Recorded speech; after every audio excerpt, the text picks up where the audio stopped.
हाँ दोस्तों, नमस्कार। स्वागत है आपका पॉलिटी की पाठशाला में। मैं दीपक आपका बहुत बहुत नमस्कार करता हूँ।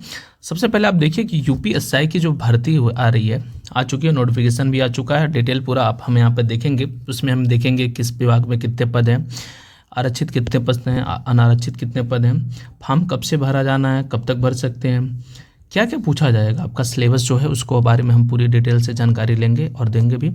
और साथ ही साथ में आपको मानसिक अभिरुचि इससे संबंधित जो प्रश्न आएंगे उसमें हम देखेंगे सबसे मुख्य बात कि जो छूट है, उम्र में जो छूट की बात की गई है, कौन से लोग फॉर्म भर सकते हैं, कितना डेट ऑफ बर्थ होना चाहिए, किसको कितना छूट मिला है, ये सारी जानकारी, ओबीसी को, एससी को कितना छूट है, ओबीसी को कितना छूट है, ये सारी जानकारी हम यहाँ पर बिंदुवार देखेंगे। तो सबसे पहले हम देखते हैं कि फॉर्म का भरने का तिथि कब से जारी हो रहा है, इससे क्या प्रावधान जुड़े हुए हैं। तो टोटल कितने पद हैं?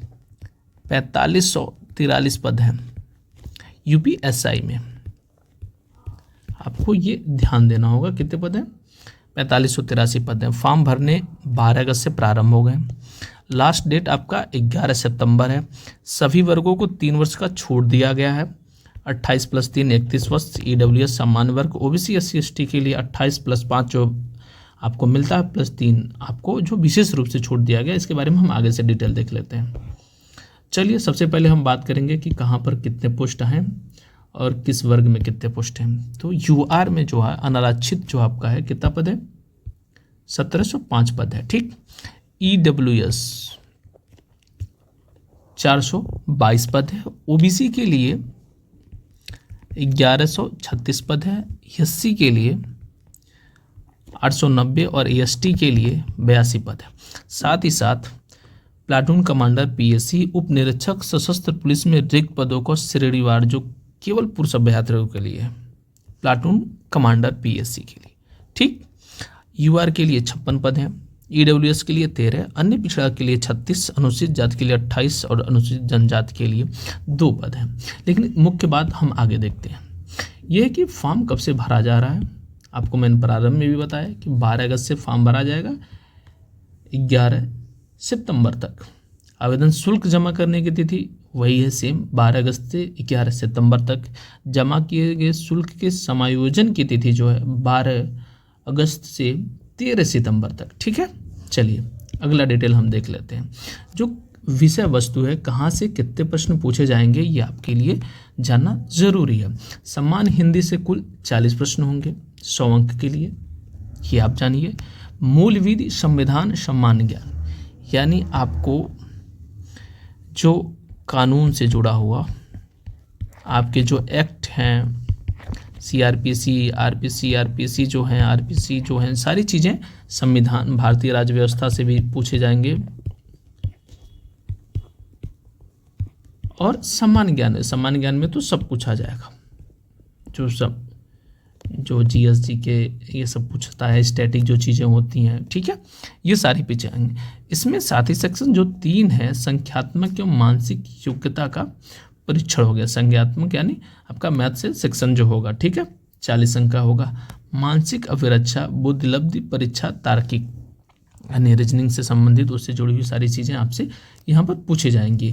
यानी 4 सेक्शन होगा। प्रत्येक प्रश्न सेक्शन में आपके 40 प्रश्न होंगे, 100 अंक के होंगे, अधिकतम 100 अंक। चारों सेक्शन में समान रूप से 40 40 40 100 यानी कुल 400 प्रश्नों का होगा। ठीक है।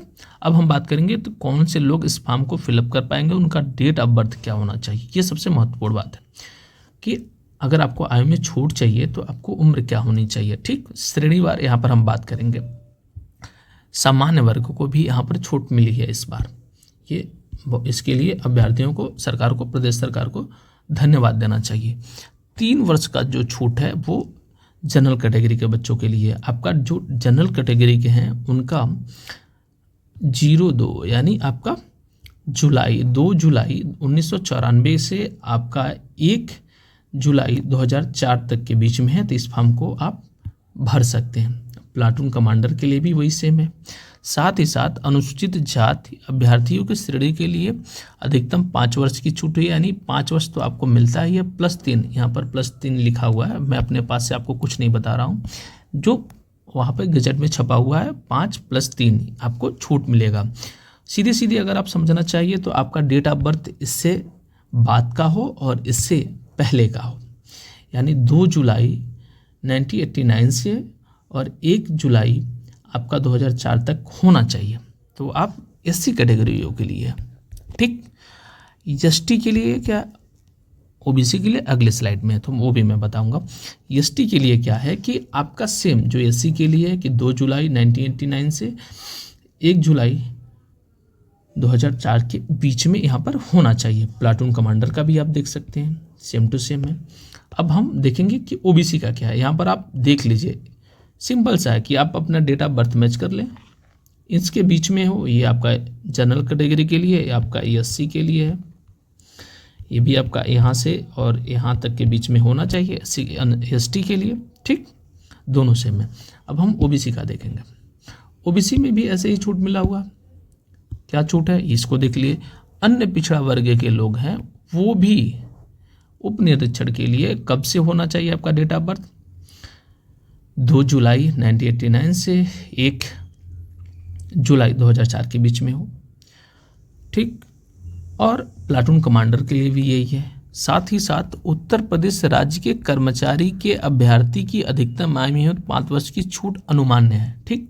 5+3 इनको भी दिया गया और ये भी 2 जुलाई 1989 से 1 जुलाई 2004 के बीच में ये फॉर्म भर सकते हैं। तो सबसे महत्वपूर्ण जानकारी, अगर आप आयु सीमा में छूट के लिए आप चिंतित थे तो यहाँ पर दिया गया है, ठीक है।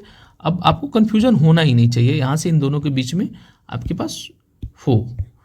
तो चैनल को लाइक करिए, शेयर करिए, सब्सक्राइब करिए। इससे जुड़ी हुई कोई भी जानकारी चाहते हैं कि इनका सिलेबस क्या है, मुझे समय नहीं मिला, नहीं तो मैं सिलेबस भी विषयवार में बता देता। अगर आपको चाहिए तो कमेंट में बताइए, कमेंट बॉक्स में बताइएगा, मैं उस पर भी विस्तार से प्रश्न बनाऊंगा।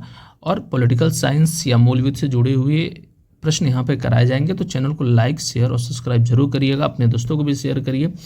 हो सके तो आप स्टेटस लगाइए ताकि इस जानकारी को सभी लोगों तक पहुंचाया जा सके। बहुत लोग कंफ्यूज हैं, बार बार कमेंट बॉक्स में बता रहे थे, तो मैंने सोचा एक अच्छा वीडियो बना लूं। तो अभी तक वीडियो में बने रहने के लिए बहुत बहुत आभार। वीडियो आपको पसंद आया तो कृपया चैनल को सब्सक्राइब करें, लाइक करें और शेयर करें। बहुत बहुत आभार, धन्यवाद।